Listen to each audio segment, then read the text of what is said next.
নমস্কার, দূরদর্শন বাংলায় আপনাদের সকলকে স্বাগত। বুধবার সন্ধ্যে 7:30, প্রত্যেক সপ্তাহের বুধবার সন্ধ্যে 7:30টার মতো আজকেও আমরা যুক্তিতক্কের একটা নতুন পর্ব নিয়ে আপনাদের সামনে হাজির হয়েছি। শুরুর আগে আপনারা দেখেছেন আজকের অনুষ্ঠানের নাম চর্চায় 100 দিনের কাজ। 100 দিনের কাজ আমাদের কাছে গত 15-16 বছর ধরে একটা অত্যন্ত পরিচিত বিষয়। তর্ক বিতর্ক, নানা রকমের আলোচনা এই প্রকল্পকে নিয়ে হয়, যার একটা ঘটা করে আনুষ্ঠানিক নাম আছে Mahatma Gandhi national rural employment guarantee, এরকম যাকে বলা হয় মানরেগা। আগে বলা হতো এনআরইজিএ, শুধু পরে মহাত্মা গান্ধী নামটি যোগ হয়েছে, তাই মানরেগা। আমাদের সকলের কাছে এই বিষয়টা 100 দিনের কাজ হিসাবে পরিচিত, এবং বিশেষ করে এই মুহূর্তে পশ্চিমবঙ্গে এই 100 দিনের কাজ আরও 5টা বিতর্কের সঙ্গে এটাও একটা বিতর্কের কেন্দ্রবিন্দু হয়ে দাঁড়িয়েছে। তাই নিশ্চিতভাবে যুক্তিতক্কতে এটা আলোচনা করাটা আমাদের দায়িত্বের মধ্যে পড়ে, কর্তব্যের মধ্যে পড়ে, আমরা করব। আমাদের সঙ্গে অতিথিরা রয়েছেন এবং নির্দিষ্টভাবে সেই অতিথিরাই এই বিষয়তে অভিজ্ঞ, সেই কারণেই তাদের আমন্ত্রণ জানানো রয়েছে। আমার ঠিক বাঁ দিকে রয়েছেন কংগ্রেসের সন্দীপা চক্রবর্তী, এবং বলা যেতে পারে যে এই 100 দিনের কাজ বা মানরেগার প্রতি সন্দীপা এবং তার দলের প্রথম অধিকার, সেই হিসাবে আমরা আলোচনা করব। তারপরেই রয়েছেন তৃণমূল কংগ্রেসের তরফ থেকে প্রদীপ্ত মুখার্জি, যাদের ওপরে এই মুহূর্তে সবচেয়ে বেশি আক্রমণ কতগুলো বিষয়ের মধ্যে, তার মধ্যে 100 দিনের কাজ একটা অত্যন্ত গুরুত্বপূর্ণ। এবং যে পক্ষ থেকে আলোচনা আনা হচ্ছে বা আক্রমণ আনা হচ্ছে, তাদের একটি প্রধান প্রতিপক্ষ বিজেপির তরফ থেকে রয়েছেন একদম শেষে শর্মিষ্ঠা ভট্টাচার্য। আমরা আলোচনায় যাব, কিন্তু তার আগে অবশ্যই আমরা দেখে নেব যে একদম ইদানিং গতকাল পরশু সংসদে অর্থমন্ত্রী নির্মলা সীতারামন আরও কিছু আলোচনার মধ্যে দিয়ে এই 100 দিনের কাজ বা মানরেগা নিয়ে কিছু বক্তব্য রেখেছেন, এবং সেই পরিপ্রেক্ষিতে এই আজকের আলোচনাটা অনেক বেশি প্রাসঙ্গিক হয়ে গেছে। সেই নিয়ে একটা প্রতিবেদন দেখে তারপরে আমরা আলোচনায় আসব।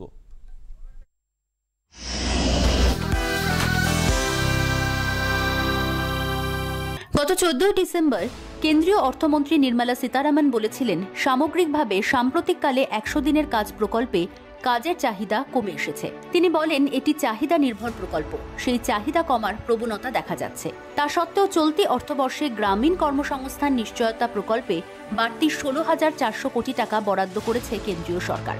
এর আগে বাজেটে এই প্রকল্পের জন্য 73,000 কোটি টাকা বরাদ্দ করা হয়েছিল।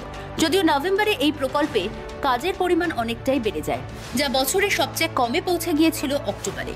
কৃষিক্ষেত্রে শ্রমের চাহিদা কমে যাওয়া এবং উৎসবের মরশুমের শেষে শহরের কাজের বাজারে ভাটা পড়ায় এমনটা হয়েছে বলে মনে করা হচ্ছে। মানরেগার ওয়েবসাইটের তথ্য অনুযায়ী অক্টোবরে এই প্রকল্পে 16,24,00,000 শ্রমদিবস ব্যয় হয়েছিল। নভেম্বরে তা বেড়ে হয়েছে 19,40,00,000। এই প্রকল্পের দ্বারা উপকৃতদের সংখ্যা 1,34,00,000 থেকে বেড়ে নভেম্বরে হয়েছে 1,54,00,000। শ্রমদিবসের হিসেবে নভেম্বর এবছরের পঞ্চম সর্বোচ্চ। সবচেয়ে বেশি শ্রমদিবস ব্যয় হয়েছিল গত মে মাসে, 43,51,00,000। সেই মাসে 2,62,00,000 পরিবার এই প্রকল্পে উপকৃত হয়। অন্যদিকে অতিমারির আগে এই প্রকল্পের ওপর যত পরিবার নির্ভরশীল ছিল, সেই সংখ্যাটা করোনা কালের পর অনেকটাই বেড়ে গেছে, যদিও তা ক্রমশ কমছে।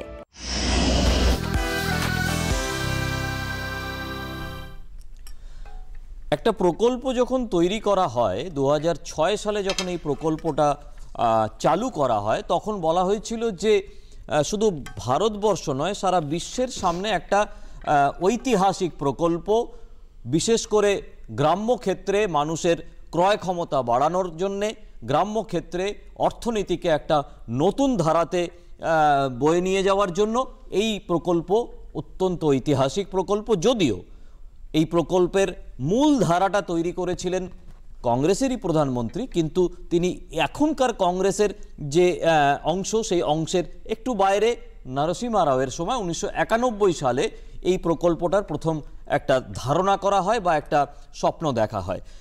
আমরা সেই প্রসঙ্গে পরে আসছি, কিন্তু আমি প্রথমে শর্মিষ্ঠা ভট্টাচার্যের কাছে যাব।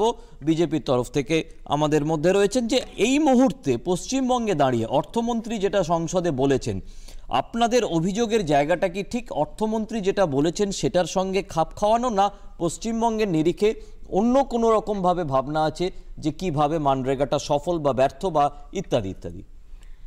দেখুন, আমি প্রথমে সবাইকে শুভ সন্ধ্যা জানাই।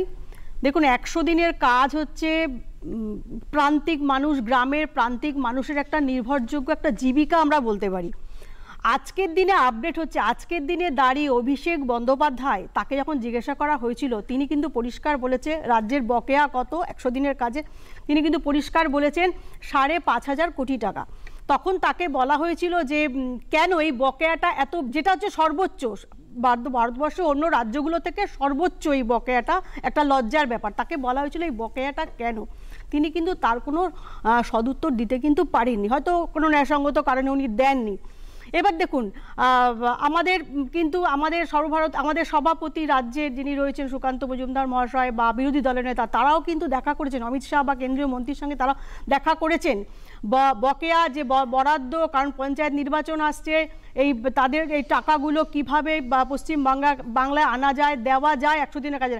কিন্তু দেখুন, এই যে বকেয়া বরাদ্দ, আজকে কেন্দ্র সরকার থেকে নোটিশ জারি করেছে, তারপরে সেই বরাদ্দ নিয়ে মানে হুড়োহুড়ি পড়ে গেছে রাজ্যে যে কিভাবে এই 100 দিনের কাজের যে দুর্নীতি সেটাকে স্টপ করা যায়। এবং আমরা দেখেছি ভুয়ো জব কার্ড, 14.5 লক্ষ ভুয়ো জব কার্ড সারা পশ্চিম বাংলায়, এবং সেটা নর্থ বেঙ্গলে শুধু 44,000 মৃত ব্যক্তির জব কার্ড। আজকে অমল আচার্য নদিয়া বা বিকাশ বা রঞ্জন মণ্ডল, এই মানুষগুলো কিন্তু যারা 2015 সালে মারা গেছে, তারা কিন্তু 2019 সাল পর্যন্ত আপনাদের অভিযোগের মূল জায়গাটা হচ্ছে দুটো, একটা হচ্ছে দুর্নীতি, 2 নম্বর হচ্ছে যে দুর্নীতির কারণে বকেয়াটা বেড়ে চলেছে। দুর্নীতি না, হিসাব। দেখুন, হিসাব যদি আজকে কেন্দ্র থেকে যে টাকাগুলো আসছে তার যদি হিসাব না দেওয়া হয়, হিসাব না দেওয়া হলে বকেয়া তো পড়বেই, বকেয়া তো হবে।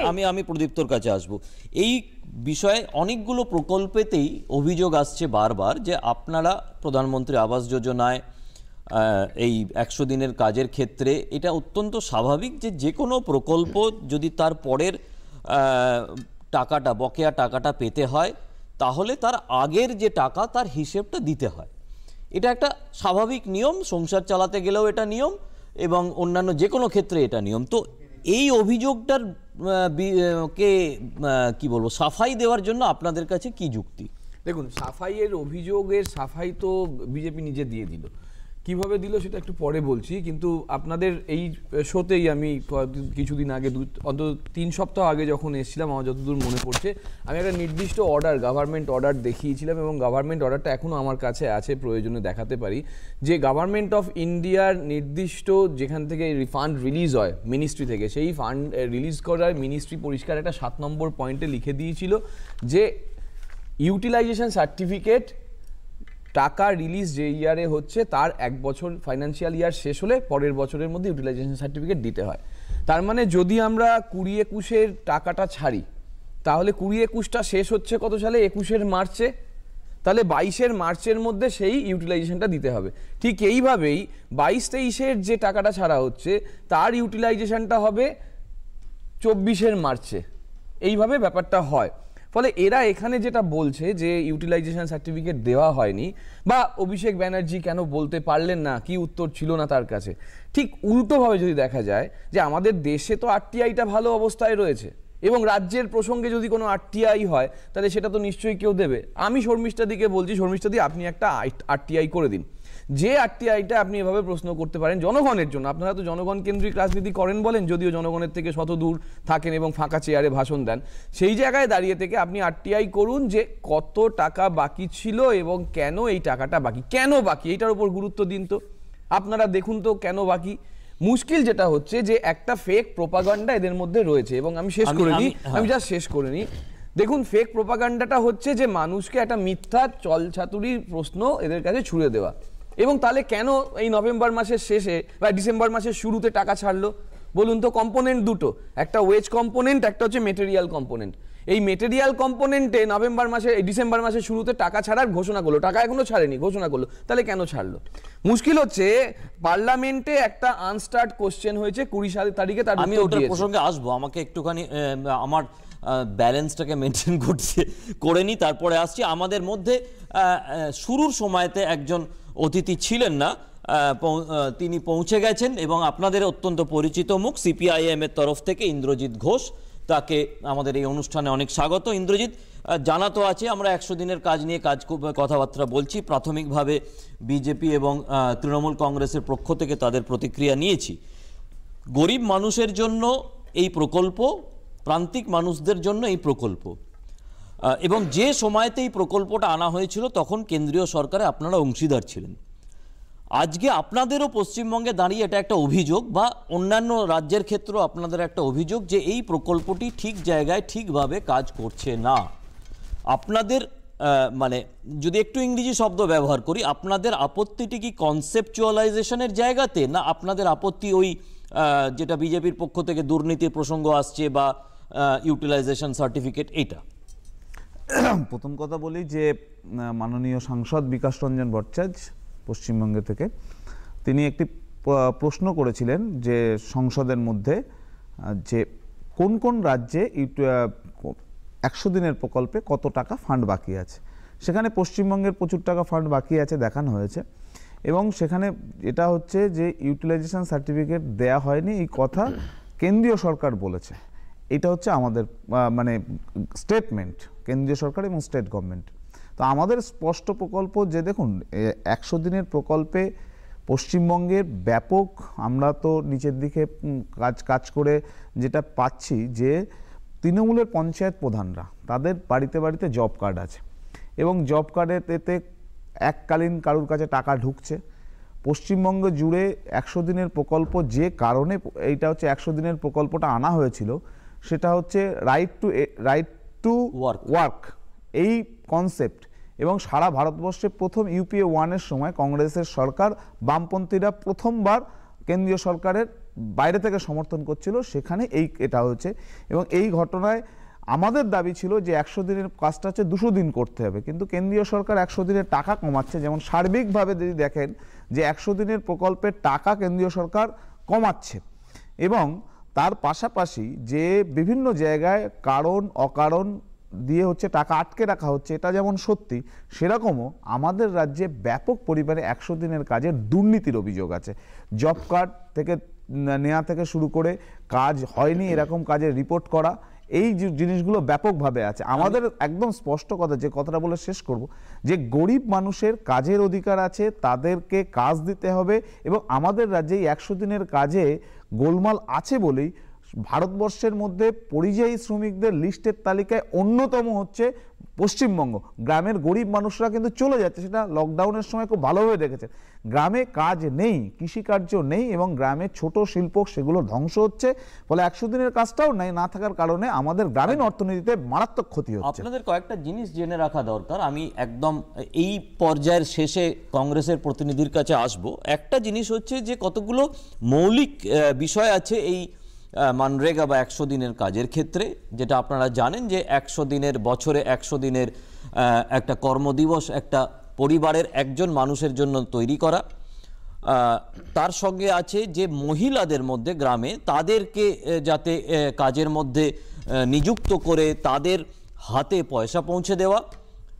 আরও একটা বিষয় আছে যে এই কাজের মাধ্যমে গ্রামীণ এলাকাতে যেটাকে বলে রুরাল অ্যাসেট, অর্থাৎ রাস্তা অথবা পুকুর বা ইত্যাদি ধরনের যেগুলো গ্রামের সম্পদ হিসাবে আগামী দিনে কাজ করবে, সেইটা একটা উদ্দেশ্য। এবং এখানে একটা জিনিস বলা আছে যে ওই গ্রামীণ মানুষটি যিনি কাজটা পাবেন, তার বাড়ির এলাকার 5 কিলোমিটারের মধ্যে তাকে কাজ দিতে হবে। এরকম কতগুলো বিষয় আছে। এবারে গন্ডগোলটা কোথায়? দুটো রকম। একটা প্রশ্ন আসছে যে এখানে দুর্নীতির প্রশ্ন, আর একটা প্রশ্ন আছে সেটা হচ্ছে যে এই ভাবনাটা 17 বছর ধরে কিভাবে চলতে পারে, বা আদৌ চলতে পারে কিনা, বা চিরকালীনভাবে চলতে পারে কিনা। আমি সন্দীপার কাছে প্রথম প্রশ্নটা নিয়ে আসব। দ্বিতীয় প্রশ্নটা আমার যেটা, সেটা নিয়ে আসবো যে 2006 সাল থেকে 2022 সাল একটা 5 কিলোমিটার এলাকার মধ্যে যদি পুকুর কাটা কাজ হয়, তাহলে এই প্রত্যেক বছর পুকুর কাটতে কাটতে পুরো এলাকাটাই পুকুর হয়ে যাওয়ার কথা। তো এটা কিছু মানুষ বলছেন যে এই ভাবনাটা শুরু একরকম হয়েছিল, কিন্তু কোথাও যেন এই দীর্ঘমেয়াদী একটা বিষয় প্রকল্প এটা হতে পারে না। আর তারপরে দ্বিতীয় প্রশ্নটা হচ্ছে অবশ্যই দুর্নীতি। প্রথমটা নিয়ে আগে কথা বলি। না দেখুন, এখানে তো শুধুমাত্র পুকুর কাটা নয়, আমি যেমন ছোটবেলা থেকে দেখে আসছি, যখন থেকে ছোটবেলা মানে যখন থেকে এই প্রকল্পটা শুরু হয়েছে, মনরেগা শুরু হয়েছে, দেখে আসছি যে আমাদের রাস্তার ধারে যে ঝোপঝাড়গুলো আছে সেগুলো পরিষ্কার করা হচ্ছে। বা ধরুন কোথাও একটা, যেমন আমাদের রাস্তার উপরে ডিভাইডারগুলো আছে, ডিভাইডারগুলোতে যেমন বাঁশ দিয়ে এরকমভাবে ক্রস করে একটা বাঁশের একটা ইয়ে করা হয়েছে, সেগুলোও করছে। তারপর ধরুন খাল খনন করছে, পুকুর তো একটা আছে, মানে নানান ধরনের যে কাজগুলো আছে যেগুলো হয়তো আমাদের দ্বারা হবে না, সেই জায়গাগুলোতে ওনাদেরকে ইনভলভ রাখা হয়েছে। এবং আমরা তো জানি যে আমাদের সমাজটা একটা মানে শুধুমাত্র আরবান বা শুধুমাত্র রুরাল নয়, এটা একটা মিক্স সমাজ। তো সেখানে যেহেতু একটা আমরা চাইছিলাম, আমাদের সরকার, কংগ্রেস সরকার এবং ইউপিএ সরকার, যেখানে বামপন্থীরাও ছিলেন, চাইছিলেন যে একটা ভারসাম্য যেন মেনটেন করা হয়, সামাজিক ভারসাম্য, যে গরিবরা যেন গরিব থেকে যেন অ্যাটলিস্ট ওই নিম্ন মধ্যবিত্ত বা এইরকম একটা পর্যায়ে চলে আসে। মানে এটা হচ্ছে একদিকে করা হয়েছিল মনরেগা, আরেকদিকে করা হয়েছিল অন্তর্দয় যোজনা, যে একদিকে 365 দিনের মধ্যে 100 দিনের কাজ থাকবে, আমার হাতে ক্যাশ আসবে, এবং আমি আরেকদিকে রেশনিং সিস্টেম, যে আমি যা নিউট্রিশনের জন্য চাল ডাল তেল নুন ইত্যাদি যা আছে, তো সেখানে দাঁড়িয়ে কিন্তু দুটো জিনিস কিন্তু ধীরে ধীরে যে গ্রামীণ ব্যবস্থাটায় আছে, গ্রামীণ যারা লোকরা আছেন, তাদের এই দুটো ডিমান্ডকে কিন্তু ধীরে ধীরে ফুলফিল করার দিকে আমরা এগিয়ে চলেছিলাম। এবং সেটা প্রথমে 100 দিন শুরু হলেও একটা টার্গেট ছিল যে সেটা 150 দিন করা হবে, 150 দিন থেকে তারপর 170 থেকে 200, এরকম করে ধীরে ধীরে বাড়বে। কিন্তু বর্তমানে দেখা যাচ্ছে সেটা বাড়ছে না। দ্বিতীয় কথা হচ্ছে যে আমার খুব ভালো লাগলো, আমার যিনি এখানে প্রতিনিধি আছেন দিদি, উনি বলেছেন, সবার আগে বলেছেন, আপনি যখন জিজ্ঞেস করেছিলেন যে 100 দিনের কাজটা কি ভালো কাজ না, এই যে কাজটা মনরেগা, আমি ওনার লাইনটাই কোট করছি, 100 দিনের কাজ গ্রামের প্রান্তিক মানুষের জীবিকার ইন্ধন বা অধিকার।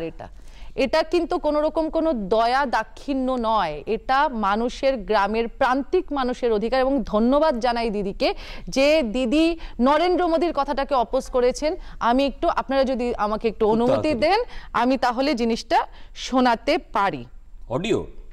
অডিওটা মুখে বলে অডিও এখানে শোনানো খুব মুশকিল। আচ্ছা ঠিক আছে। নরেন্দ্র মোদী বলেছিলেন যে এই তো হচ্ছে কংগ্রেসের 60 বছরের সুশাসনকাল, এখন শেষ পর্যন্ত দেশের মানুষকে দিয়ে গাড্ডা ঘোরানো। হ্যাঁ, তো এই যে জিনিসটা প্রধানমন্ত্রীকে নিয়ে প্রশ্ন উঠেছে এবং প্রধানমন্ত্রীর একটা বিবৃতি এসছে। নরেন্দ্র মোদী নিজে মনরেগাকে আমরা এই মুহূর্তে অত্যন্ত গুরুত্বপূর্ণ, এই মুহূর্তে দেশের প্রধানমন্ত্রী এই মুহূর্তে অত্যন্ত গুরুত্বপূর্ণ। আমরা এই আলোচনাটায় থাকবো, কিন্তু এই মুহূর্তে একটা ছোট্ট বিরতি নেওয়া আমাদের অত্যন্ত জরুরি হয়ে পড়েছে। আমরা বিরতিটা নিয়ে ফিরে আসছি।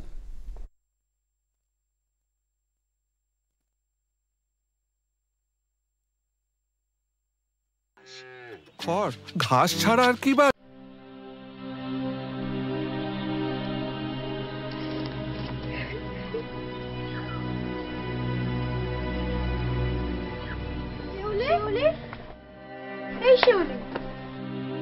কিরে, স্কুলে যাচ্ছিস না কেন রে তুই?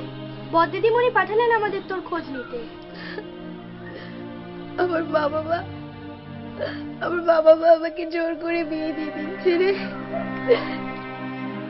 কিন্তু আমি পড়তে চাই।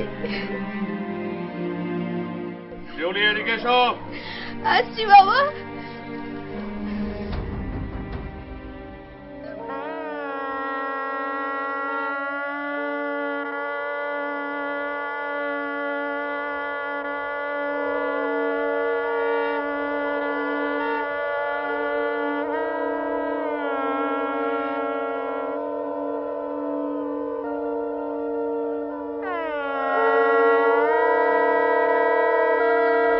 দাঁড়ান দিদিমণি, কোনো ভয় নেই। আপনারা জানেন না নাবালিকার বিয়ে দেওয়া অপরাধ, তবু আপনারা। আমি এখানকার ভিডিও, আমি বলছি এই বিয়ে বন্ধ করুন। মেয়েকে নিশ্চিন্তে ওর মতো করে বাঁচতে দিন। ফিরে এলাম বিরতির পরে। আমাদের কাছে একটা ফোন আছে, আগে ফোনটা নিয়ে নিই আমরা দর্শকের যার ফোন আছে, তারপরে আলোচনায় ফিরে আসছি। হ্যালো, কে বলছেন, কোথা থেকে বলছেন? হ্যালো হ্যালো আমি হ্যাঁ, কে বলছেন, কোথা থেকে বলছেন? হ্যাঁ, আমি দক্ষিণ দিনাজপুর থেকে গণেশ মন্ডল বলছি। হ্যাঁ বলুন তাড়াতাড়ি। বলছি কি যে 100 দিনের কাজ তো লেবারকে দিয়ে করানো হয়, তাই কি? হ্যাঁ সেরকমই, বলুন। হ্যাঁ, তো সেরকমই আমাদের এদিকে তো লেবারকে দিয়ে না করায় ওই বড় জিসিপি দিয়ে আর ট্রাক্টর দিয়ে কাজ করানো হয়। হ্যাঁ বুঝে গেছি, ঠিক আছে, আপনি রাখুন, আমি প্রশ্নটা প্রদীপ্তর কাছে নিয়ে যাচ্ছি। প্রদীপ্ত, এটা একদম অত্যন্ত মানে কি বলবো, পথ চলতি অভিযোগ যে এলাকার তথাকথিত পুঁজিপতিরা ইন্দ্রজিৎ বা শর্মিষ্ঠার কথাতে যে জব কার্ডগুলো তারা রাখেন, সেই জব কার্ডের 50% বা যে কোনো শতাংশ টাকা তারা নেন এবং তাদের প্রত্যেকের কাছে এই মুহূর্তে যাকে চলতি কথায় জেসিবি বলা হয়, সেই জেসিবিগুলো তারা সবাই মালিক হয়ে গেছেন এবং সেগুলো দিয়ে কাজ করেন। আর ওই যে 15 দিনের কাজ করার হিসেবটা দেখানো হয় মাটি কাটার মানে সয়েল ওয়ার্কের, সেই টাকাটা তার ওই জব কার্ডের মাধ্যমে তার কাছেও আসে, প্লাস জেসিবির ভাড়াটাও আসে। আমি ওই জন্য ওনাকে বলতে দিলাম না, তার কারণ হচ্ছে যে এটা সমস্ত জায়গায় কান পাতলেই শোনা যায়। তা আমার বক্তব্য হচ্ছে কান পাতলে শোনা যাওয়ার জায়গা থেকে আজকালকার দিনে তো এমন সব ব্যবস্থাপনা হয়ে গিয়েছে, আর ডিজিটাল ইন্ডিয়া যদিও ব্যর্থ অনেকটা, তা সত্ত্বেও কলকাতা পুলিশের মতনই ওয়েস্ট বেঙ্গল পুলিশের ক্ষেত্রেও নানান ব্যবস্থাপনা এসছে যে, এবং ডিএম এর ওপরেও নানান অধিকার দেওয়া আছে। তাহলে সেক্ষেত্রে একটা অভিযোগ করে কেন ব্যবস্থাপনা নেওয়া হচ্ছে না, যেখানে সরকার খুব পরিষ্কারভাবে চাইছে যে কোনো দুর্নীতি, যে কোনো যেরকম ভাবে শিব ঠাকুর অভিযোগ করে ব্যবস্থা নেওয়া হয়েছে সেইভাবে ব্যবস্থা হবে সব জায়গায়। শিব ঠাকুরের আশীর্বাদ কোথা থেকে কে কি পাচ্ছে সেটা বিতর্কের জায়গা, সেটা আমি এখনই ওই ডিবেটে চাইলে আমি ডিবেটটা করতে পারি। ফলে সেটা একটা কোশ্চেন আছে, সবাই তো শিবকুমার হন না, ফলে বা সবাই একজন প্রাক্তন স্বরাষ্ট্রমন্ত্রী হন না যিনি বর্তমান স্বরাষ্ট্রমন্ত্রী, মানে রাজ্য থেকে রাষ্ট্র, ফলে বিতর্ক অনেকগুলো জায়গা থেকে আসতে পারে, আমি বলবো না ওই জায়গায়। আমার প্রশ্নটা হচ্ছে, দেখুন এই যখন ইন্দ্র বলছে যে ইউটিলাইজেশন সার্টিফিকেটের ব্যাপার একটু ডিটেল করলে বোধহয় ভালো হতো। একজন একদম প্রান্তিক মানুষ গ্রাম থেকে ফোন এসছে, নিয়ে নিতে এগুলো অনেক বেশি আমাদের পক্ষে সুবিধা হবে। হ্যাঁ, ফোনটা দিলে ভালো হয়, আমি শুনতে। হ্যালো, ফোনটা আছে না? হ্যাঁ, কে? হ্যালো, কে বলছেন, কোথা থেকে বলছেন?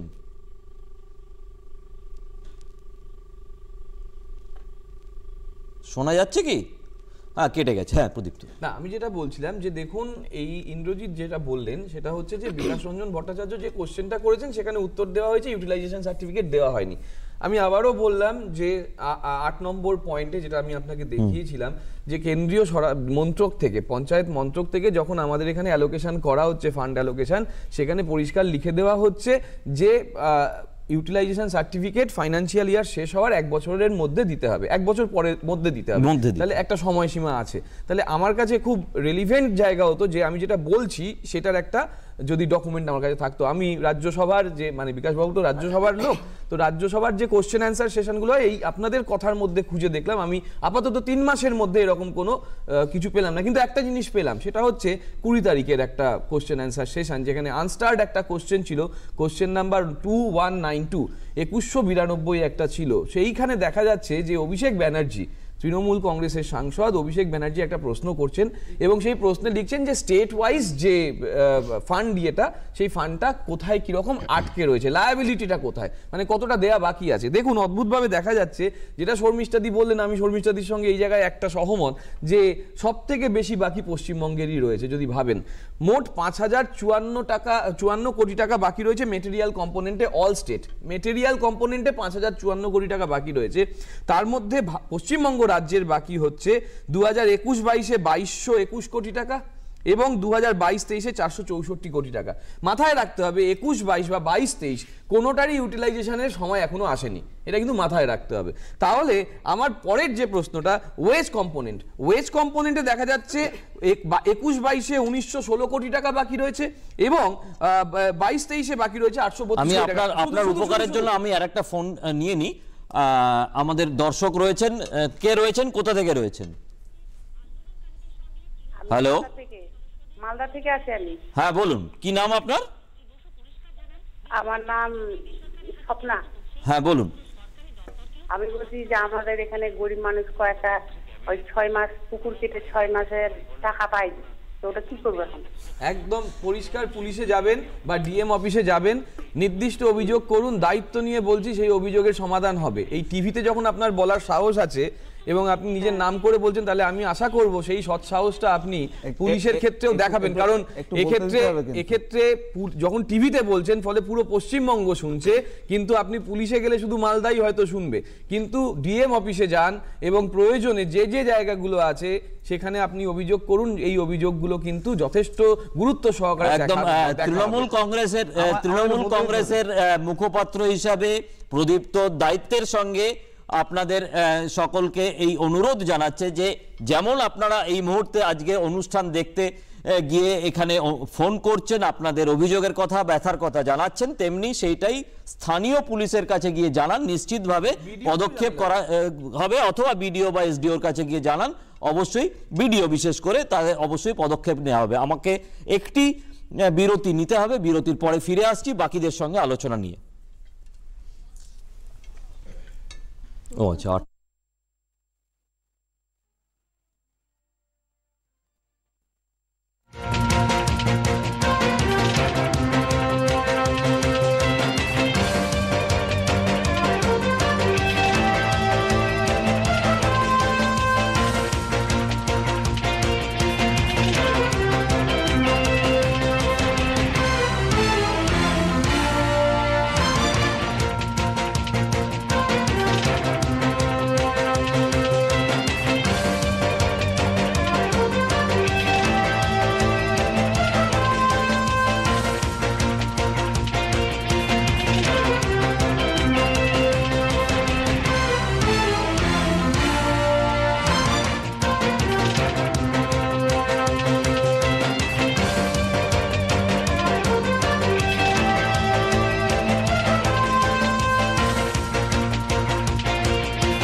ফিরে এলাম বিরতির পরে। আমরা একটা জায়গায় আলোচনা করছিলাম, বেশ কিছু প্রান্তিক এলাকা থেকে মানুষের ফোন আসছে, আমরা সেই ফোনগুলোর অপেক্ষায় থাকছি।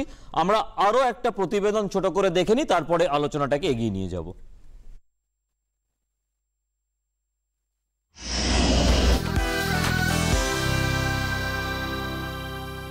মহাত্মা গান্ধী জাতীয় গ্রামীণ কর্মসংস্থান গ্যারান্টি স্কিম বা 100 দিনের কাজ প্রকল্পে দেশের গ্রামীণ পরিবারের বছরে কমপক্ষে 100 দিনের নিশ্চিত মজুরির কর্মসংস্থান প্রদান করা হয়ে থাকে। 2005 সালের 23শে অগস্ট এই আইন পাশ হয়। প্রতিটি গ্রামীণ পরিবারের প্রাপ্তবয়স্করা অদক্ষ শ্রম দেওয়ার অবস্থায় থাকলে তাদের এই প্রকল্পের আওতায় নিয়ে আসা হয়। দেশের অর্থনৈতিক অবস্থার নানা ওঠাপড়ার মধ্যেও গত 17 বছরে এই প্রকল্প গ্রামীণ ভারতে আর্থিক গতিশীলতা টিকিয়ে রাখতে উল্লেখযোগ্য ভূমিকা পালন করেছে।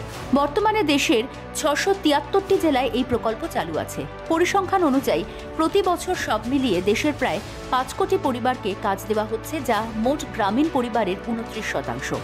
উপকৃতদের মধ্যে 54% মহিলা, 40% দলিত এবং আদিবাসী সম্প্রদায়।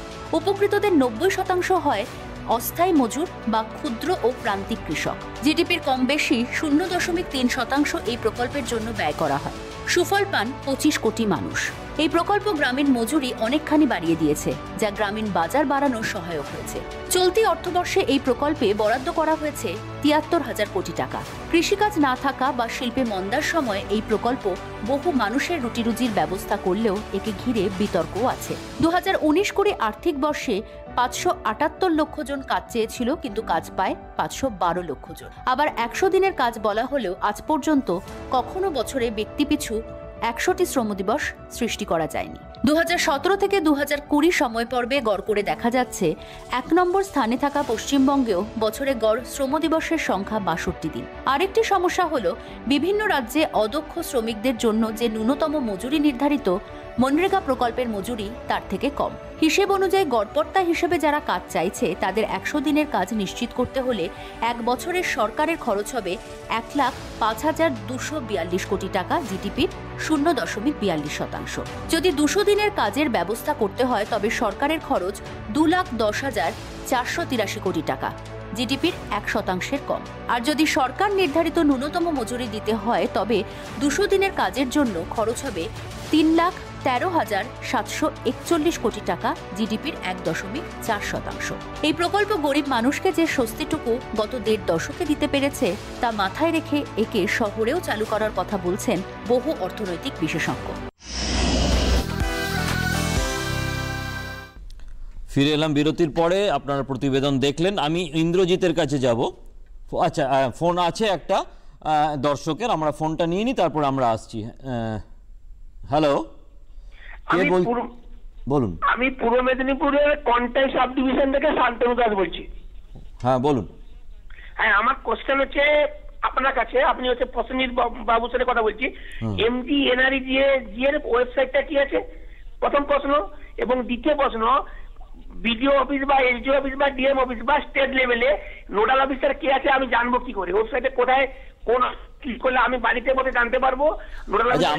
আমাদের মধ্যে সরকারি দলের, তিনি নিজে কোনো সরকারি প্রতিনিধি নন, কিন্তু সরকারি দলের মুখপাত্র হিসাবে প্রদীপ্ত রয়েছে। একটুখানি যদি ওনাকে এই টেকনিক্যাল কথাটা বলে দেওয়া যায়। ব্যাপারটা হচ্ছে, দেখুন, মানরেগার ওয়েবসাইট আপনি মানরেগা সার্চ করলেই পেয়ে যাবেন, .nic.in এ পেয়ে যাবেন। এটা অ্যাকচুয়ালি শর্মিষ্ঠাদির বলার কথা ছিল, কিন্তু ভালো হচ্ছে প্রদীপ্ত, আমরা একটা স্ক্রিনে দেওয়ার চেষ্টা করছি, উনি যদি স্ক্রিনটা খেয়াল রাখেন তাহলেই হবে।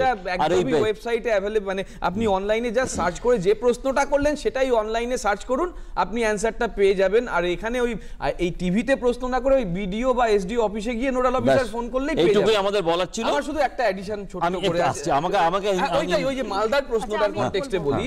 মালদায় যে ভদ্রমহিলা প্রশ্ন করলেন তাকে আরেকবার একটু মনে করে দিতে পারি, যদি দুর্নীতি হয়ে থাকে তার জন্য যেমন পুলিশে যাবেন, ঠিক তেমন ভাবেই এই যে কেন্দ্র সরকার যে দীর্ঘদিন ধরে টাকা ছাড়ছে না, যেটা অভিষেক ব্যানার্জির প্রশ্নে আমরা জানতে পেরেছি, সেটাও আপনাকে বলছি, কেন্দ্র সরকার টাকা ছাড়লে নিশ্চয়ই আপনাদের টাকাটাও ছেড়ে দেওয়া হবে। আমি এই বিষয় নিয়ে শর্মিষ্ঠার কাছে আসবো, কিন্তু তার আগে ইন্দ্রজিৎ, যে বিষয়গুলো প্রদীপ্ত তোলবার চেষ্টা করছে, যে আপনাদের সময় অমুক হয়েছিল, এখন এটা হচ্ছে, ও তমুক হচ্ছে, এই জায়গাটা থেকে আপনি কিভাবে? প্রথম কথা বলে, যে প্রতিবেদনটা আপনি দেখালেন এক্ষুনি, পশ্চিমবঙ্গে নেটে সার্চ করলে দেখবেন 100 দিনের কাজের প্রকল্পের ওয়েজ হচ্ছে 213 টাকা। আর সর্বোচ্চ যে দেশের যে স্টেট, সেটা হচ্ছে সিকিম, 313 টাকা। কেরল লেফট 291 টাকা। পার্থক্য এটাই, মানে আচ্ছা, 213 টাকার মধ্যে আরেকটা মজার জিনিস আছে, সেটা হচ্ছে দক্ষিণবঙ্গ আর উত্তরবঙ্গে আমি সে প্রসঙ্গে যাচ্ছি না, যেটা আমি আসছে সেটা আমি বলছি। এবং একটা কথা, আমাদের প্রচন্ড ফোন আসছে, আপনারা একটু ধৈর্য ধরুন, চেষ্টা করব যত বেশি হয় সেই ফোনগুলো নেওয়ার। আমি একদম মানে একটুখানি বেশিক্ষণ বলবো না, শুধু আমি পার্থক্যটা বলবো যে প্রদীপ্ত এক্ষুনি বলছিল যে সরকারি কাজে দুর্নীতি হয়েছে, সেই দুর্নীতির বিরুদ্ধে বিডিও অফিসে যাবেন। আচ্ছা, মানুষ কাজ করে হয়রানি কেন হবে এই প্রশ্নের তো কোনো মানে সমাধান নেই। কেন আমার টাকা চাইতে আমি বিডিও এর কাছে অভিযোগ জানাতে যাব? আর অভিযোগ জানানোর ফল এই যে কেন্দ্রীয় প্রকল্প আবাস যোজনার এখন প্রতিদিন প্রায় খবরের কাগজে আসছে আবাস যোজনা যাদের তৃণমূলের বড় বড় নেতা তারা প্রচুর টাকার ঘর পেয়েছে, আর যারা হচ্ছে গরিব মানুষ তারা ঘর পায়নি। ঘর সার্চ করার জন্য দিয়েছিল আইসিডিএস এবং আশা কর্মী। লিগালি এটা রাজ্য সরকার পারে না, কেননা তারা তার সার্ভে করবে যারা করেছে পঞ্চায়েত এবং পঞ্চায়েত সমিতি লেভেলের কাজের মূল্যায়ন করবে নাকি আশা এবং আইসিডি যারা অ্যাকচুয়ালি অস্থায়ী কর্মী। এটা পারে না, লিগালি পারে না, তাও করিয়েছে। এবং করানোর পরে আপনি জানেন 18 জন আশাকর্মী চাকরি ছাড়তে বাধ্য হয়েছে। রেবা বিশ্বাস খুন হয়েছে এতে, সরস্বতী ঘোষ হুগলিতে তার বাড়ি পুড়িয়ানো হয়েছে, সুপ্রিয়া মণ্ডল তার সামাজিক আনরেস্ট। এটা হচ্ছে মানে তৃণমূল কংগ্রেসের দুর্নীতির বিরুদ্ধে মাথা তুলে কার ঘাড়ে কটা মাথা আছে, মাথা উঠছে বলেই এই কথাগুলো আসছে। তৃণমূল কংগ্রেস সাবধান, রাস্তায় নেমে মানুষ প্রতিবাদ করবে, প্রতিবাদের ভাষা জোগানোর জন্য আমরা এইটুকু বলছি, দুর্নীতিকে কেউ প্রশ্রয় দেবে না। যে প্রশ্নটা ছিল 34 বছরে তৃণমূল কংগ্রেস কেন কোনো পার্টি কোনো নেতা মন্ত্রীর বাড়ি থেকে 50 কোটি টাকা উদ্ধার হয়নি, কোন দুর্নীতির তদন্ত কমিটি তৈরি করে লাখ লাখ কোটি কোটি টাকা সরকারের খরচ করে কাউকে দুর্নীতিগ্রস্ত প্রমাণ করতে পারেনি। ফলে তৃণমূল কংগ্রেসের নৈতিক অধিকার নেই কথাগুলো বলার। আমি সমৃষ্টির কাছে আমাকে যেতে হবে একটা অন্য প্রশ্ন নিয়ে, কিন্তু একটা ফোন আছে, আমি ফোনটা নিয়ে নিই তারপরে আবার আসছি। কে বলছেন, কোথা থেকে বলছেন? হ্যালো, বলছি। আরেকবার বলুন। হ্যাঁ বলুন। বলছি যে 100 দিনের কাজে যে দুর্নীতির কথা শুনছি এবং প্রকৃতির দুর্নীতি হচ্ছেও, কিন্তু এই দুর্নীতি যারা করছে তাদের কিন্তু বিচার হবে সেই আশা আছে নাকি আলোচনা প্রসঙ্গটা শেষ কোথায় হবে? ঠিক ঠিক ঠিক ঠিক আছে, অনেক ধন্যবাদ। সব প্রশ্ন যদি প্রদীপ্তর দিকে হয় তাহলে তো মহা মুশকিলের ব্যাপার হয়ে যাবে। আমি এই শর্মিষ্ঠাকে একটা জিনিস জিজ্ঞেস করি, সেটা হচ্ছে যে কিছু আমাদের মধ্যে আলোচনাতে আসে, আমরা সবাই হাসাহাসি করি যে 100 দিনের কাজে পশ্চিমবঙ্গ প্রথম, এটা বেশ গর্বের সঙ্গে আমাদের মুখ্যমন্ত্রী এবং অন্যান্য মন্ত্রীরা বিভিন্ন সময় বলেন। কিন্তু যদি একটুখানি এই মানরেগা বা 100 দিনের কাজের প্রেক্ষাপটটা নিয়ে বিচার করি, তাহলে যুক্তিটা এটাই দাঁড়ায় যে যে রাজ্য সবচেয়ে বেশি গরিব সেই রাজ্য 100 দিনের কাজে সবচেয়ে বেশি সাফল্য লাভ করবে, তথাকথিত কেন্দ্রের পুরস্কার পাবে। আপনারা কি এটার সঙ্গে একমত? আমি অনেকক্ষণ বাদে সুযোগ পেলাম, আমি সবার আগে একটা কথার উত্তর আমার দিতেই হবে। সেটা হচ্ছে আপনারা এক্ষুনি একটা অডিও শোনালেন যে কেন্দ্রীয় অর্থমন্ত্রী তিনি বলছেন যে এই নভেম্বরে তিনি 16,400 কোটি টাকা নতুন করে 100 দিনের কাজে বরাদ্দ করছেন এবং চাহিদা বাড়ছে। এবং তার সাথে সাথে এই যে প্রান্তিক মানুষগুলো, এদের জন্য বর্তমান যে কেন্দ্রীয় সরকার আজকে রান্নার গ্যাস বলুন, শৌচাগার বলুন, জনধন যোজনা একের পর এক মানে প্রকল্পগুলো রয়েছে, এই মানুষগুলোকে তারা যাতে সামনের সারিতে আসে। আজকে যে শতাব্দী প্রাচীন যে রাজনৈতিক দলটা আমরা আজকে স্বাধীনতার অমৃত আজাদির অমৃত মহোৎসব পালন করলাম, আজকে এখনো কেন বলুন তো যে আজকে প্রধানমন্ত্রীর বক্তব্য বোঝবার ক্ষমতা ওনাদের নেই, কারণ ওনারা হারিয়ে গেছেন, ওনাদের মানসিক এটা নষ্ট হয়ে গেছে, ওনারা বুঝতেই পারেননি কথা। আজকে আমাদের এখনো 100 দিনের কাজ নিয়ে আমরা চিন্তা করছি, এখনো পরিযায়ী হচ্ছে, এখনো কম্বল নিতে গিয়ে মানুষ হুড়োহুড়ি করে মারা যাচ্ছে, এখনো আমরা দিয়েছি, আমরা কম্বল দিয়েছি, আপনি তার গাফিলতিটা কার? নিশ্চয়ই সেখানে যারা পুলিশ তাদের কোনো সিকিউরিটির দরকার ছিল না, তাদের সেখানে কোনো। এখনো আমরা এটা নিয়ে আলোচনা, এখনো আমরা সেখানে এই ব্যাপারগুলো নিয়ে আমাদের এখনো মাথা ঘামাতে হয়। আমরা যেখানে শিল্প নিয়ে পরিকাঠামো উন্নয়ন নিয়ে আলোচনা করব, সেখানে এখনো আমাদের এই স্বাধীনতার এত বছর পরেও আমাদের এগুলো নিয়ে আমাদের ভারতবর্ষের প্রধানমন্ত্রী যেভাবে তিনি এগিয়ে যাচ্ছেন, প্রান্তিক মানুষগুলোর জন্য যেভাবে প্রকল্পগুলো তিনি চালু করেছেন, যেভাবে পাশে রয়েছেন, আমার মনে হয় এই জিনিসগুলো বোঝবার ক্ষমতা ওদের নেই। আর এবার আরেকটা কথা, আপনার কথার উত্তর আমি দিই। প্রদীপ তো অনেকগুলো কথা বললো, প্লাস আপনার কথার একটারই উত্তর। আজকে কেন্দ্র থেকে যখনই নোটিফিকেশন জারি হলো তখনই হুড়োহুড়ি পড়ে গেল। আজকে আপনারা আজকে বলুন তো এটা একটা ড্যামেজ কন্ট্রোলের চেষ্টা। আজকে আমরা তো জানি 11 বছর ধরে কীভাবে দুর্নীতি হয়েছে, আমরা তো জানি।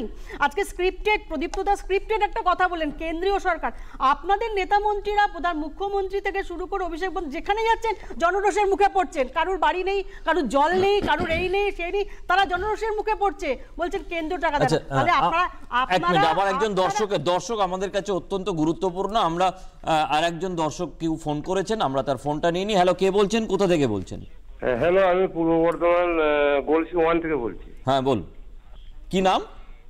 আমার নাম জীবনধন আকুরে। হ্যাঁ বল। বলছি আমাদের ধরুন মোটামুটি 1.5 বছর থেকে 2 বছর আমরা 100 দিনের কাজ প্রথম কথা পাইনি। হ্যাঁ, আর আচ্ছা, আর আপনার 4 সাল আগে আপনার 25টা করে কাজ করেছিলাম, ওইটা পয়সা পাইনি। আচ্ছা ঠিক আছে। আচ্ছা, আমি আর একটা কথা একটু বলবো, শুধু প্রদীপ্ত দাকে আমি এটা বলবো, আপনি যে ভদ্রমহিলাকে বললেন যে যদি না পান আপনি বিডিওর কাছে যান, পুলিশের কাছে। বিডিওর কাছে পুলিশের কাছে গেলে ওনারা কি ওনার অভিযোগটা নথিভুক্ত করবেন? আপনি কি সেই মানে সিওরিটি দিতে পারেন? উনি তো অনুব্রত মণ্ডল নয়, আপনি কি সেই সিওরিটিটা দিতে পারেন? আমি এই সমস্ত বিষয়তে পরের দিকে আসবো। সন্দীপা একটু জেনে নেওয়া দরকার যে এইটা একটা বেসিক প্রশ্ন আমাদের মতো অর্ধশিক্ষিত সাংবাদিকদের মাথায়, যে যত বেশি 100 দিনের কাজের প্রয়োজন বাড়বে তত বেশি তো দারিদ্র্যের প্রমাণ হবে। এই সমস্যাটা কি কোথা থেকে আমরা মিটবো? আর 17 বছর ধরে আমরা দিলাম, তারপরেও সেই মানুষগুলোর মানে এর কোনো একটা সময়সীমা থাকা উচিত ছিল নাকি? যে এটা আর একটা বিষয় আছে যেটাতে আমি একদমই এই মিডিয়াতে, দূরদর্শনের পর্দায় সেটা বলতে পারি না। আর একটা বিষয় আছে যেখানে সময়সীমা নিয়ে প্রচণ্ড বিতর্ক হচ্ছে, কিন্তু আমরা যখন এই মুহূর্তে 100 দিনের কাজ নিয়ে বলছি, তাহলে কি উন্নয়নটা ঘটালাম আমরা 17 বছরে? আপনার মতন একজন প্রাজ্ঞ এবং বিজ্ঞ সাংবাদিক আমাকে এই প্রশ্নটি করেছেন, সেজন্য আমি অনেক ধন্যবাদ জানাই। ইনফ্যাক্ট আমাদেরও সেটাই প্রশ্ন। আপনি 17 বছরের কথা বলছেন। 2014 সালে যখন পট পরিবর্তন হলো ভারতের রাজনীতিতে, তো তারপরে আজকে 1 দশক হতে চললো, কি এরকম প্রয়োজন যে আজও মনরেগাকে চালিয়ে যেতে হচ্ছে? মানে আপনি বলতে পারেন যে মনরেগা যদি তুলে নেওয়ার প্রশ্ন হয় আপনাদের দল সমর্থন করবে? আমার কথাটা শেষ করতে দিন। আপনার প্রশ্নের পরিপ্রেক্ষিতে আমি বলছি যে কি এমন সিচুয়েশন হলো যে এখনো একটা টাইম লিমিট বাঁধা গেল না যেখানে মনরেগাকে বন্ধ করে দিতে হবে, যে যারা রুরাল, যারা লেবার শ্রেণীর আছেন, যারা ডেইলি ওয়েজ আর্নার আছেন, যারা পরিযায়ী শ্রমিক, যারা আমাদের রাজ্য থেকে অন্য রাজ্যে চলে যাচ্ছে, তাদেরকে আমরা সেটেল করতে পারবো অর্থনৈতিকভাবে এবং সামাজিকভাবে, সব রকমভাবে তাদেরকে আমরা একটা সিকিউরিটি দিতে পারবো। এই যে 1 দশক হতে চললো বিজেপি সরকার ক্ষমতায় এসছে, আজও কেন তাহলে মনরেগাকে চালিয়ে যেতে হচ্ছে? আমাদের সেটাই প্রশ্ন। তাহলে আমি একটু বলে নেই দিদি, আপনার টাইমে একটা লাইন, 70 বছরের মধ্যে শুধু কংগ্রেস না, 70 বছরের মধ্যে অটল বিহারীজির সরকারও ছিলেন। অটল বিহারীজিকে দয়া করে আপনি কংগ্রেসের সাথে মেলাবেন না। আমি ফোনটা নিয়ে নি। কে বলছেন, কোথা থেকে বলছেন? হ্যালো, আমি বীরভূম ডিস্ট্রিক্ট থেকে বলছি, মিটুমাল। হ্যাঁ বলুন। বলছি আমাদের এইখানে 100 দিনের বীরভূমের কোথা থেকে? ডিস্ট্রিক্টটা তো অনেক বড়। সরকার করে নিয়ে চলে গেছে, এখনো পর্যন্ত যে কাজগুলো আমরা করেছি টাকাও পাইনি, আবার পুনরায় যে 100 দিনের কাজ সেটাও পাচ্ছি। ঠিক আছে। সর্বনাশের কাণ্ড। আমরা একটা বিরতি নিই, তারপর একটু আলোচনা করে আপনাদের কাছে ফিরে আসছি।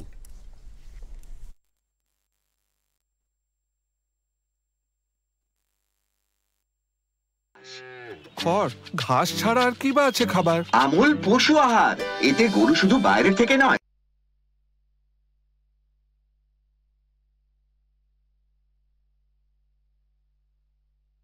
टिक टिक टिक टिक टिक टिक टिक टिक कसम ये खाए रे, टिक टिक टिक टिक टिक टिक टिक टिक प्लास्टिक टिक ना पाए रे, टिक टिक टिक टिक टिक टिक टिक टिक कसम ये खाए रे, टिक टिक टिक टिक टिक टिक टिक टिक प्लास्टिक टिक ना पाए रे।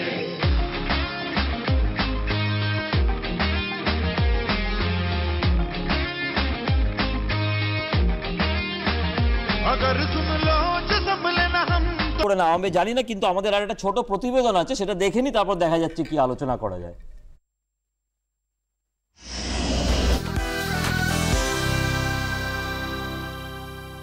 একদিকে 100 দিনের কাজের প্রকল্পে পশ্চিমবঙ্গ সরকারের বিরুদ্ধে অস্বচ্ছতার অভিযোগ, অন্যদিকে অভিযোগ প্রকল্পের টাকা আটকে রেখে কেন্দ্রের বঞ্চনার। এই পরিস্থিতিতে গত 13ই ডিসেম্বর লোকসভায় 100 দিনের কাজে রাজ্যে দুর্নীতি নিয়ে প্রশ্ন করেছিলেন বিজেপির রাজ্য সভাপতি এবং বালুরঘাটের সাংসদ সুকান্ত মজুমদার। তার প্রশ্নের জবাবে কেন্দ্রীয় গ্রামোন্নয়ন মন্ত্রকের রাষ্ট্রমন্ত্রী নিরঞ্জন জ্যোতি লিখিত জবাবে জানিয়েছিলেন, কেন্দ্রীয় সরকার রাজ্যে 100 দিনের কাজে দুর্নীতির তদন্তের জন্য বিশেষ দল পাঠিয়েছিল। সেই দলের রিপোর্ট অনুযায়ী রাজ্যকে পদক্ষেপ করার সুপারিশ করা হয়। সেই সুপারিশ মেনে রাজ্য সরকার পদক্ষেপ করেছে এবং শাস্তিমূলক ব্যবস্থা নিয়েছে। কেন্দ্রীয় মন্ত্রী জানিয়েছেন, 100 দিনের কাজে দুর্নীতিতে যুক্ত থাকায় 5 জন সুপারভাইজারকে বরখাস্ত করা হয়েছে। 119 জনকে শো কজ নোটিশ, তথ্য সংগ্রহ এবং তাদের বিরুদ্ধে চার্জ গঠন করা হয়েছে। 9 জুন সুপারভাইজার এবং 4 জন সরকারি কর্মচারীর বিরুদ্ধে এফআইআর দায়ের হয়েছে। রাজ্যের 37 জন ইঞ্জিনিয়ার এবং প্রযুক্তিবিদদের বিরুদ্ধে পদক্ষেপ করেছে রাজ্য সরকার। ওই দিনে তৃণমূল সাংসদ মালা রায়ের প্রশ্নের উত্তরে মন্ত্রী জানিয়েছেন, 100 দিনের কাজের মজুরি বাবদ কেন্দ্রের কাছে রাজ্যের বকেয়া 2744 কোটি 76 লক্ষ টাকা। চলতি বছরের 30শে নভেম্বর পর্যন্ত রাজ্যের বকেয়া দেশের মধ্যে সর্বাধিক।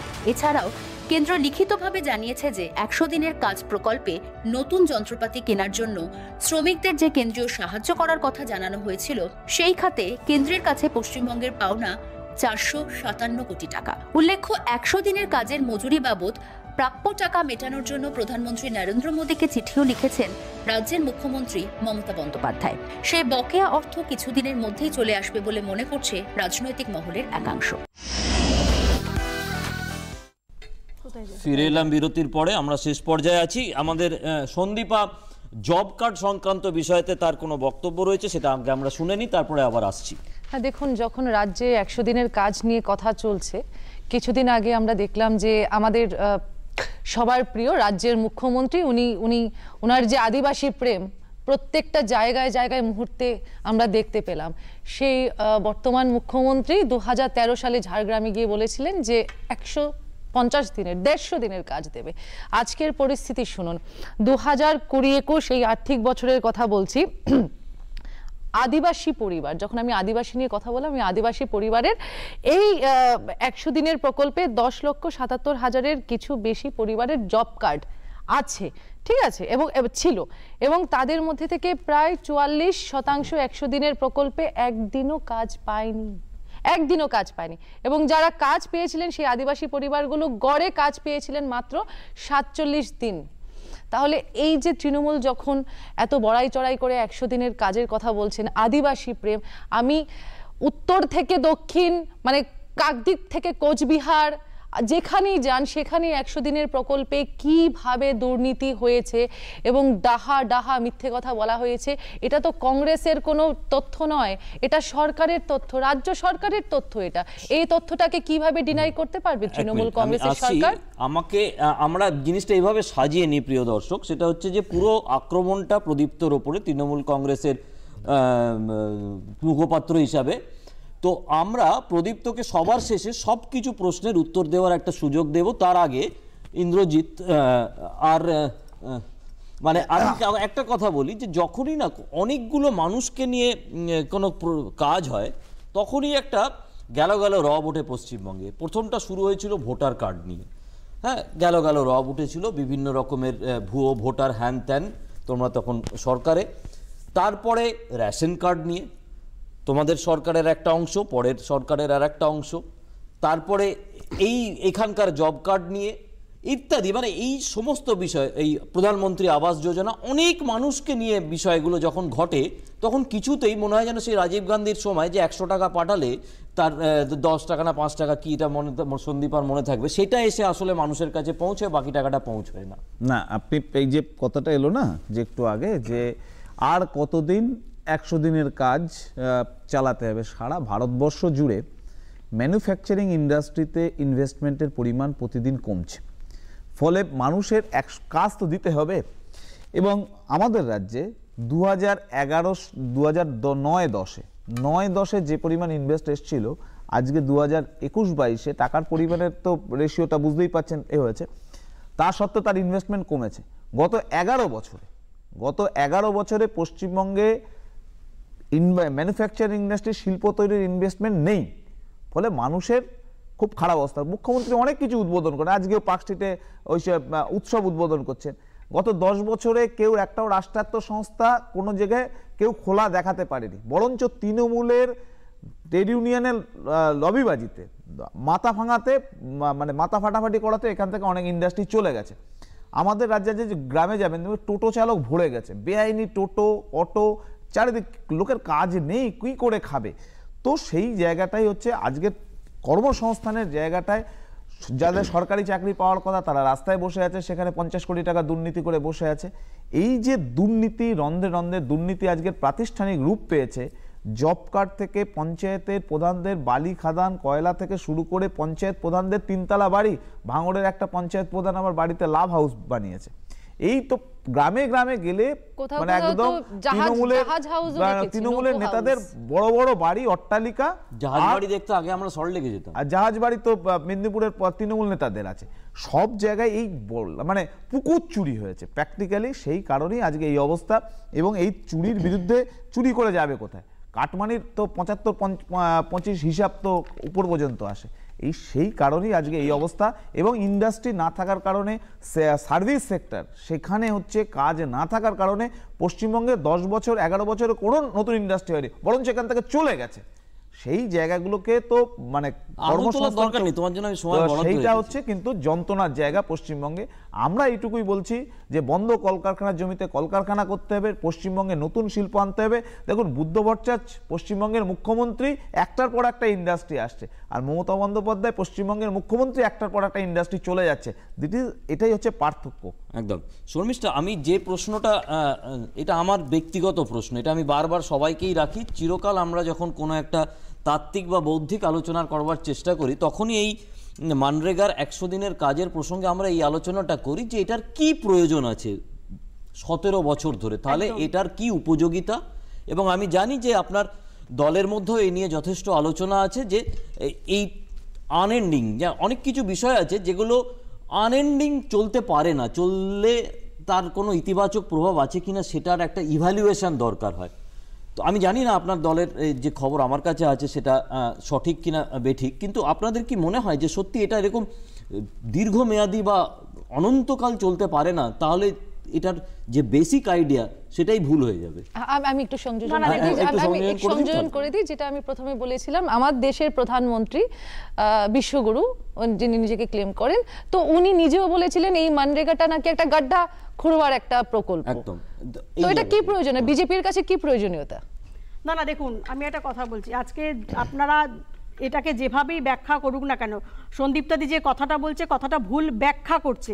তার কারণ আমি তার উত্তরটা কিন্তু আগেই দিয়ে দিয়েছি। আজকে স্বাধীনতার আমাদের এত বছর পরে দাঁড়িয়ে আমরা এখন 100 দিনের কাজ নিয়ে আমরা এখনো চিন্তা করি কেমন? তার কারণ হচ্ছে আমার এই ইন্দ্রজিৎদার কথা শুনে খুব ভালো লাগছিল, আমি মোহিত হয়ে শুনছিলাম। আজকে কলকারখানাগুলো যে পশ্চিমবাংলায় বন্ধ হয়েছে, শুরুটা কিন্তু ওই সময় থেকে হয়েছিল। একের পর এক চটকলের কারখানাগুলো, একের চটকলগুলো বন্ধ হয়েছে, একদম তাই, বন্ধটা কিন্তু ওইখান থেকেই শুরু হয়েছিল। তারাতলা শিল্পাঞ্চলগুলো একের পর এক বন্ধ, আমরা চোখের সামনে নিজেরা দেখেছি। সুতরাং আজকের দিনে ক্ষমতায় না থাকলে অনেক কথা বলা যায় গাল ভরে, কিন্তু যে মানুষটা প্রান্তিক মানুষগুলোর পাশে দাঁড়িয়ে তাদের সর্বদা তাদের উন্নয়নের জন্য, তাদের সামনের সারিতে আনার জন্য চেষ্টা করছেন, বিরোধিতা করবার জন্য যদি বিরোধিতা করা হয় আমাদের কিছু বলার নেই, কিন্তু বিরোধিতা করলে গঠনমূলক সমালোচনা করুন, যাতে দেশের উন্নতি হয়। দিদি কিভাবে সাহায্য করছেন? শুনুন, আজকে গ্যাসের সিলিন্ডার 1100 টাকা করে, আপনারা অনেক রান্নার গ্যাস সিলিন্ডার 1100 টাকা করে এমন কাজ করেছেন ভারতবর্ষের, আজকে আপনারা কোথাও নেই। আজকে আমার হাতে একদম কম সময় আছে শর্মিষ্ঠা, আমাকে 2 মিনিট সময় প্রদীপ্তকে দিতেই হবে। প্রদীপ্ত 2 মিনিট, তার বেশি নয় কিন্তু। আমি প্রথমেই বলে দিচ্ছি, যারা প্রশ্ন করছেন টাকা কবে পাবো, আবার তাদেরকে মনে করে দিই আমার উত্তরটা আপনার প্রতিবেদনে ছিল। প্রতিবেদনে খুব পরিষ্কার রয়েছে যে ওয়েজ কম্পোনেন্টে 2021-22-এ 1916 কোটি টাকা বাকি, 1916 কোটি টাকা বাকি, কতজনকে দেওয়া যাবে একটু হিসাব করে নেবেন, প্লাস 832 কোটি টাকা বাকি 22-23 সালের। ফলে এইটা উত্তরটা খুব পরিষ্কার যে সাধারণ, না সেই জন্যই বললাম যে শ্রম পারিশ্রমিক, আমি তো বলছি তো পারিশ্রমিক মানে প্রশ্নটা আসছে টাকা কবে পাবো, সেন মানেই তো তাই ওয়েজ কম্পোনেন্ট, ওরা তো বুঝে নেবে। ঠিক আছে, দ্বিতীয় কথা হচ্ছে আমি সন্দীপার কথায় খুব একটা উত্তর দেওয়ার প্রয়োজন মনে করছি না, কারণ এটা ওদের নিজেদের মধ্যে ব্যাপার, কতদিন থাকবে বা থাকবে না। ইন্দ্র বলছে 213, 291 বা 93। আমাকে ইন্দ্র শুধু আর একটা তথ্য যদি পরে যদি সুযোগ থাকে অ্যাড করে দেবে বা কোনো সময় দিয়ে দেবে যে এটা 2011-তে কত ছিল আর এখন কত আছে। আর ঠিকভাবে ইন্দ্র যদি এই তথ্যটাও দেয় যে কেরালায় 100 টাকায় একটা দিনে সাধারণ মানুষ কতটা খেতে পারে আর পশ্চিমবঙ্গে কতটা খেতে পারে, সেটা স্বাভাবিকভাবে বুঝতে পারবো। রাষ্ট্র আমি তোমার সময় বলিনি, তখন আমি জানতাম, আমি বলিনি, কিন্তু আমি তখন বলিনি। দ্বিতীয় কথা, ইন্দ্রজিৎ পরিযায়ী শ্রমিক নিয়ে বলছে, পরিযায়ী শ্রমিকের তথ্য বোধহয় ইন্দ্রর কাছে নেই, থাকলে এটা বলতো না, কারণ ভারত থেকে 46টা ডিস্ট্রিক্ট থেকে সব থেকে বেশি পরিযায়ী শ্রমিক যায়, তার মধ্যে পশ্চিমবঙ্গ থেকে 2টো। এটা কেন্দ্রীয় সরকারের নিজস্ব রিপোর্ট এবং এটা চলে আসছে বারবার করে ইকোনমিক উইং থেকেও করা হয়েছে। জব কার্ড নিয়ে ওর সন্দীপার একটা কথা বলা উচিত যে 44% SC ST তপশিলি জাতি উপজাতির মহিলারা বিশেষ করে জব কার্ডে পাচ্ছেন না। সন্দীপাকে আর একটা কারেকশন করে দিই, বা তপশিলি উপজাতি মানুষেরা পাচ্ছেন না। আমাদের পশ্চিমবঙ্গে 2016 সাল অনওয়ার্ডস একটা ওই আমাদের সেলফ হেল্প গ্রুপ তৈরি হয়েছে এবং সেই সেলফ হেল্প গ্রুপে মহিলাদের সংখ্যাটা সব থেকে বেশি এবং সেটা SC STদের মধ্যে প্রায় 70% কাছাকাছি। এবং ওই অঞ্চলগুলোতে সেলফ হেল্প গ্রুপের রিপোর্টটা এর সঙ্গে যদি ও কম্প্যারিজন করে নেয় তাহলেও বুঝতে পারবে যে তপশিলি জাতি উপজাতির যারা মহিলারা রয়েছেন এবং পুরুষরা রয়েছেন তারা কিভাবে সরকারি প্রকল্পগুলোকে নিয়ে তার উত্তর পাচ্ছে। আর ইন্দ্র বলছে রাষ্ট্রায়ত্ত সংস্থা উদ্বোধন হবে, রাষ্ট্রায়ত্ত সংস্থা উদ্বোধন পশ্চিমবঙ্গ সরকার করতে পারে না, কিন্তু ইন্ডাস্ট্রি যে আসছে তার উদাহরণ একটা, যখন এখান থেকে চলে গিয়েছিল বামপন্থী সরকার সেখানে 7,500 ইন্ডাস্ট্রি রেখে গেছিল, আর এখন এখানে ইন্ডাস্ট্রি হয়ে গেছে 9,500-এর কাছাকাছি। তথ্যটা ওরা দেখতে পারে, ওদের কাছে তথ্য তো ব্যাপার থাকে না, সেটা তোমাদের এনআইসিতেই রয়েছে। বড় কথা, 3 তলা বাড়ির কথা বলে দিচ্ছি দাদা, ওই সিপিএম মাঝে একটা ওয়েবসাইট তৈরি করেছিল যে সব অভিযোগ ওখানে পাঠান, অভিযোগ পাঠাতে গিয়ে দেখে ওরা তো ওদের প্রার্থী দিতে পারে না, কিন্তু সেই প্রার্থীদের বদলে ওখানকার জনগণ বলছে দেখুন সিপিএম এর কততলা বাড়ি। এবং এই আবাস যোজনা সিপিএম এর নেতা অনলাইনার প্রদীপ্ত ইন্দ্রজিৎ অনলাইন। প্রথম কথা হচ্ছে 2011 সালে 11 টাকা 12 টাকায় চালের কেজি ছিল, আজকে 42 টাকা 45 টাকা চালের কেজি। ফলে 2011 সালের আগে আজকের দিনের ওই বাজার মূল্যটা এক করলে আমি তোমার সাথে এইটা ঠিক না। আর 2 নম্বর কথা হচ্ছে তৃণমূল কংগ্রেসের রাষ্ট্রায়ত্ত চপ ভাজা শিল্প যদি কেউ করে সেটা তো জানবে, মানে চপ ভাজা শিল্প পশ্চিমবঙ্গে হবে আর বেকাররা মাঠে মারা যাবে আর হচ্ছে গাধারা চাকরি পাবে, এসব তো হতে পারে না। ঠিক ঠিক শর্মিষ্ঠা অনলাইন চুরিতে পশ্চিমবঙ্গ একটা নতুন মডেল তৈরি করেছে, যে মডেলটা মানে জানি না সারা ভারতবর্ষের মানুষ কিভাবে দেখছে, কিন্তু পশ্চিমবাংলার মানুষ এই মডেল যতদিন থাকবে ততদিন পশ্চিমবাংলার মানুষকে পরিযায়ী হতে হবে, 100 দিনের কাজ করতে হবে, পশ্চিমবঙ্গের মানুষকে প্রান্তিক মানুষকে ততদিন এইভাবেই বেঘরে প্রাণ দিতে হবে বিভিন্ন জায়গায়। শর্মিষ্ঠা এই পর্যন্তই। সন্দীপা, চুরিতে পশ্চিমবঙ্গ মানে পশ্চিমবঙ্গ বলবো না, তৃণমূল সরকার 1 নম্বর স্থান দখল করেছে আর ডাকাতিতে বিজেপি সরকার কেন্দ্রের মধ্যে। যত রাষ্ট্রায়ত্ত সংস্থা আছে যত রাষ্ট্রায়ত্ত সংস্থা আছে সবগুলোকে বেচে দিচ্ছে, লিজে দিয়ে দিচ্ছে। আর পশ্চিমবাংলায় বলছে কি ইন্ডাস্ট্রি আসছে, ওই সিলিকন ভ্যালি একটা আছে আমি দেখি ইকো পার্কে ওই এয়ারপোর্ট যেতে, সেখানে শুধু ঘাস বড় বড় ঘাস হয়ে আছে, ঘাসটা ঘাস শিল্প হচ্ছে ইন্ডাস্ট্রি। মানুষকে একটা কথাই বলছি, দেখুন আপনারা 2021 সালে প্রমাণ করে দিয়েছেন যে নোক আর দাঁত বার করা আপকি বার 200 পার আসার পরেও আমরা আপনাদের পাশে ছিলাম বলেই এভাবে করেছেন। তার সঙ্গে সঙ্গে আমরা কিন্তু উত্তরদায়ী সরকার এবং আমরা বারংবার বলেছি কোন রকম দুর্নীতি যদি হয় আমরা কিন্তু সেই দুর্নীতির বিরুদ্ধে নিজেরাও সমাজ। আমি এখান থেকে আমার শেষ অংশটুকু নিচ্ছি, সেটা হচ্ছে যে 2021 সাল নাকি প্রদীপ্ত বা তৃণমূল কংগ্রেস সরকারকে আপনাদের সামনে একটা জিনিস প্রমাণ করে দিয়েছে যে জনসমর্থন কাদের, কারা মানুষের পাশে থাকে। আমি একটা কথা শুধু যুক্ত করব, 2021 সালের পরে 2022 সালের 22 জুলাই পার্থ চ্যাটার্জির বাড়ি থেকে কোটি কোটি টাকা বেরিয়েছে। আমাদের পরের অনুষ্ঠান আছে, আপনারা যারা বিভিন্ন কারণে নিজেদেরকে মনে করছেন যে ক্ষতিগ্রস্ত, আমি তাদেরকে অনুরোধ করব যে আপনারা সরাসরি যে পরামর্শ এখান থেকে গেছে অর্থাৎ স্থানীয় প্রশাসনিক এবং পুলিশের কাছে আপনারা আপনাদের অভিযোগ জানান, এবং আশা করা যায় একটা সভ্য সমাজে আপনাদের অভিযোগের সুরাহা হবে এবং আপনারা সবাই শান্তিতে থাকুন, ভালোভাবে থাকুন, সুস্থ থাকুন, এটাই আমাদের পক্ষ থেকে আপনাদের সবাইকার কাছে কামনা। আজকের মতো যুক্তিতর্ক এই পর্যন্তই। সমস্ত আমাদের যারা অতিথি তাদেরকে অনেক অনেক ধন্যবাদ।